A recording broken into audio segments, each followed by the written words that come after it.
Hello, everybody. Welcome back to the Bitch and Brainstorm podcast. I am your host, Elaine the Brain Terso, and I'm here with a new friend named Jamie.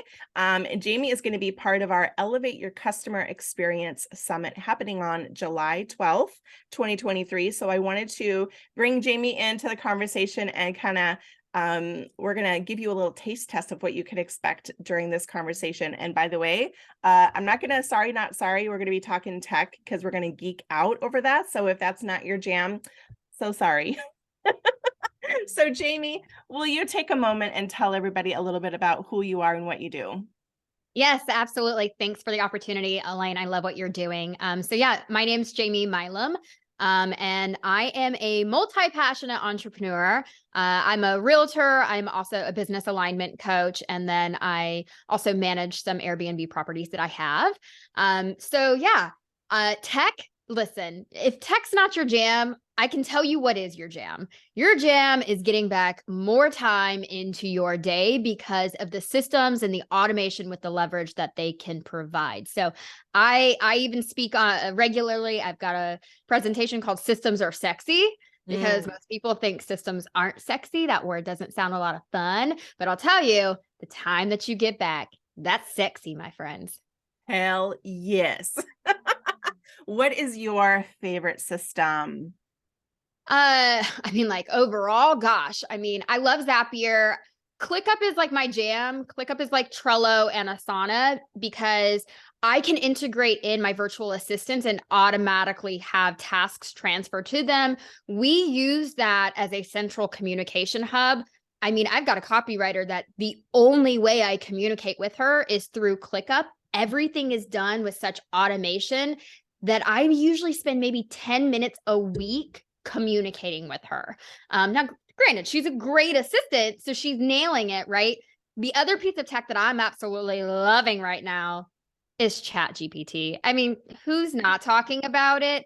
But can we the amount of things that we can streamline these days, an entire process, okay, write me a pod episode or a blog post. Okay, cool. Create a summary, create some Instagram captions, give me the show notes. What are some Pinterest titles?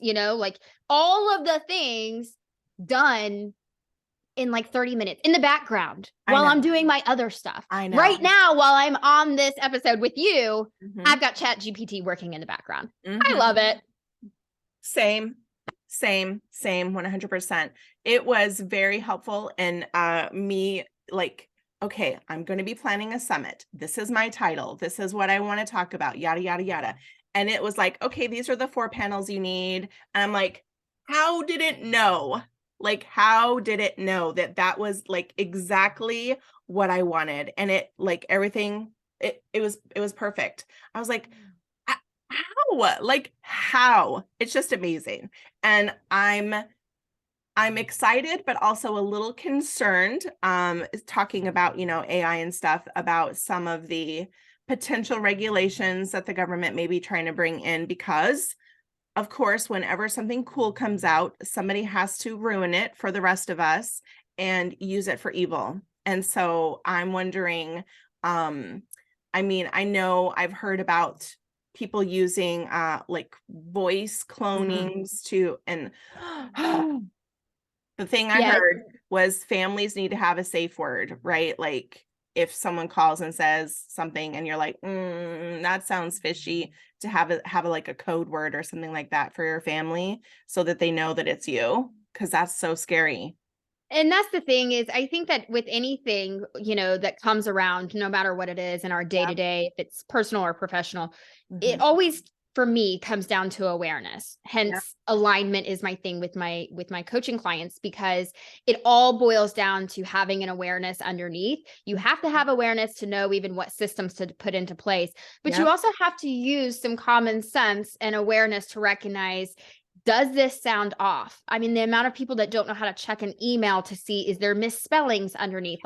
Before you're clicking a link, technology is as good as it can be for the good that it can do. And of course, there's going to be people that are going to try to use it to a different advantage. But at the end of the day, we have limited control over how we can influence, the regulations that are going to come down the pipeline. And I'm sure that they will come down the pipeline. However, the majority of us as entrepreneurs aren't using it in those ways.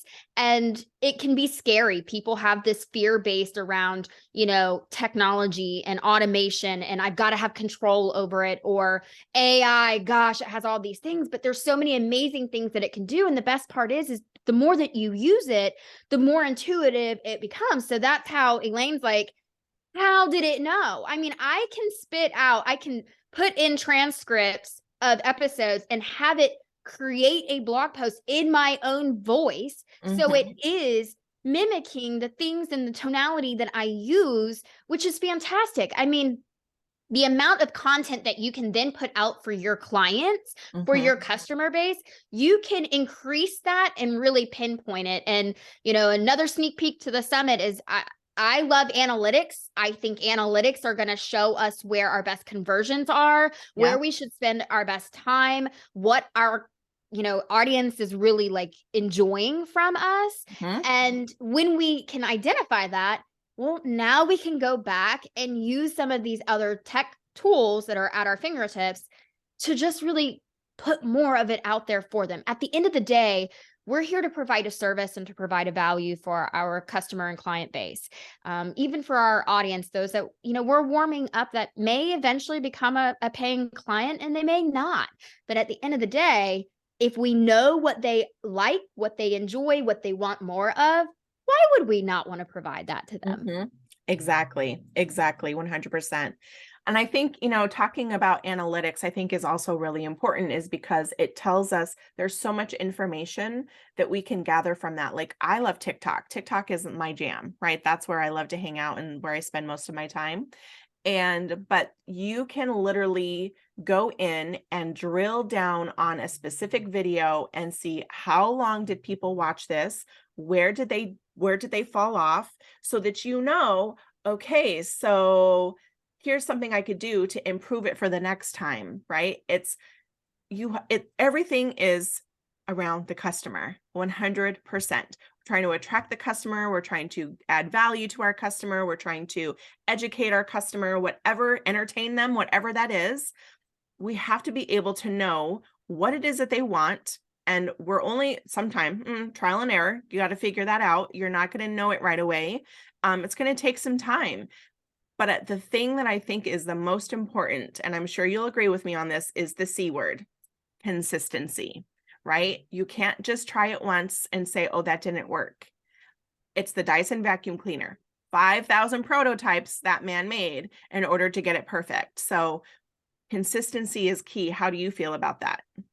I couldn't have said that even better, because I just actually released an episode on my own podcast recently called Consistency Outpaces Talent. And the reason for that is exactly this: is you have to do things every single day in order to figure out what is working. If you're not failing, then you're not really trying. Failing forward is us figuring this out. Well, when you're doing things consistently, you're putting that experience under your belt. So, I mean, listeners can go in, it's episode 28, but I really do think that consistency outpaces talent.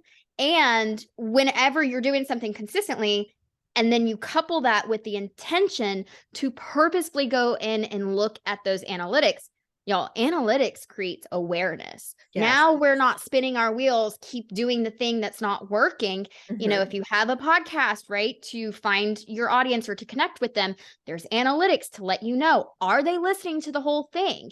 Are the majority of them falling off at 22 minutes because you're putting out hour-long episodes? Okay, well, maybe that's telling you, I need to cut this shorter to make sure that they're getting the full content. Bite size it up, put it into a part 1, 2, 3, whatever it's going to take. But use those analytics to create awareness in your business. So then you are intentionally doing your activities on a consistent basis, but also so that it's actually serving a purpose that you're putting it out there for in the first place, right? That it's having the impact that you want it to have, right? We're not doing this just so that we can just spin our wheels and, work so many hours in a week and it's not actually converting. Well, how do you know what content to put out there if you're not checking in on these things to create awareness?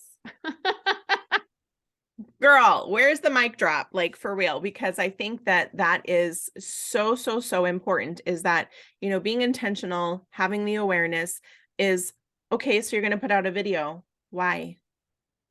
What are you trying to achieve by doing this? Don't just put out random pieces of content for no specific reason. Have an intention behind it. Are you doing it to inspire, to engage, to build community, to make a sale, to attract a new customer? What is the intention? And it should not always be to make a sale.